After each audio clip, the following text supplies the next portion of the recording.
Breathing is one of the most important things that our body does. We can go days without water, weeks without food, but really only a couple minutes without oxygen. And we're never more aware of our body's need for that oxygen than when we're being active. But are you breathing wrong? Let's get into it. First off, why does our body even need oxygen? It's because of a process called cellular respiration. Now, cellular respiration is where our body takes in oxygen, breaks down the carbs into ATP, and then that ATP, or adenosine triphosphate, gets used over many different systems and processes of the body. But how it's relevant to us is ATP is our body's high performance energy source. So therefore, the better you breathe and the more you breathe, the better you can create that ATP and the more high performance you can output. Now, what's interesting is humans aren't the only ones that experience cellular respiration. Plants do as well. But you might be thinking, well, plants do photosynthesis, that's how they get what they need. Well, that's true, but it's also started by the sun. What happens when the sun's not out? Plants don't just freeze there. Well, they do a form of cellular respiration as well, except they get their oxygen from the roots in the ground. Breathing is probably the most automatic function our body performs. It starts when we're born and doesn't end until we pass away. But just because it's automatic doesn't always mean it's correct. You can train it to be different.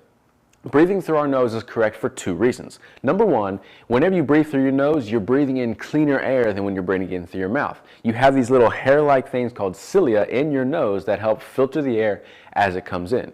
Reason number two is you can get deeper, more oxygen, you can get deeper breaths when you breathe in through your nose than when you can through your mouth. And again, the more oxygen we intake, the more ATP can be produced, the more we can output high performance. Whenever you're breathing, nose or mouth, you want to make sure you're breathing with your belly or your diaphragm. Whenever you do this, your diaphragm actually contracts, therefore moving down slightly, allowing for more space for the lungs to take in air, allowing for more breaths, again, for more production of ATP.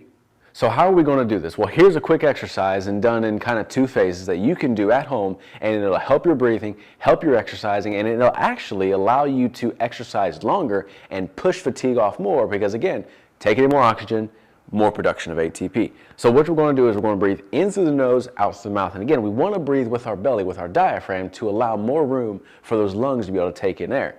So all we're going to do is we're going to breathe in through our nose.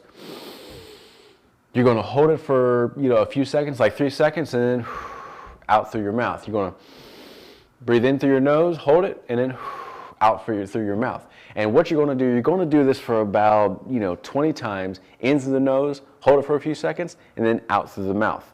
Now what you'll want to do is you'll want to do this first while standing. Again, breathing is one of the most automatic things our body does. You do it without thinking. Thank God you do it without thinking, but you can retrain your subconscious mind to then breathe the correct way. But you first have to consciously think about it. So you think about it, you first practice this while you're standing, and then when you get comfortable with that, when it feels more natural, then try to practice it as you're walking. And then eventually, when that feels comfortable, you get to jogging, and then you'll eventually get to running. You'll go faster and faster because the more active you are, the more your subconscious wants to take over. That way your conscious brain can focus on running, focus on what you're doing. That way your subconscious can do what your body automatically needs to do. So you have to use your conscious mind to train your subconscious mind. And so you'll breathe in, hold it, and then out. And then another exercise you can do is you can do quick breaths. You can do it real quick, and you'll do that for about 20 to 30 times. Again, you'll do it while you're standing, do it while you're walking, and then eventually get faster and faster. And then to where automatically you won't even be thinking about doing it, you'll just be doing it. Something else you want to focus on, if you're not currently focusing on, is you want to make sure you're walking and running nice, upright, and tall. When I slouch over like this, it creates creates less space in my chest cavity for my diaphragm to contract and therefore my lungs to expand with air. But if I'm walking nice and upright, I have nice tall posture, my rib cage is up, my diaphragm can contract, the lung can take in more air, and also running upright is just good form. If you want to know all about it, I will post a video that I made about proper running form in the description below. But when you're hunched over, you're constricting that airflow, and then again, the constriction of airflow constricts your ability to produce ATP, therefore getting fatigued sooner. And if you're an athlete like me, you want to make sure you push fatigue off as much as you can.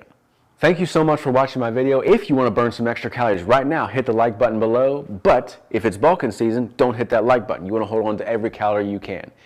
Remember, what you think, what you eat, and what you do all create a life of chronic health. Thanks for watching, and I'll see you next time.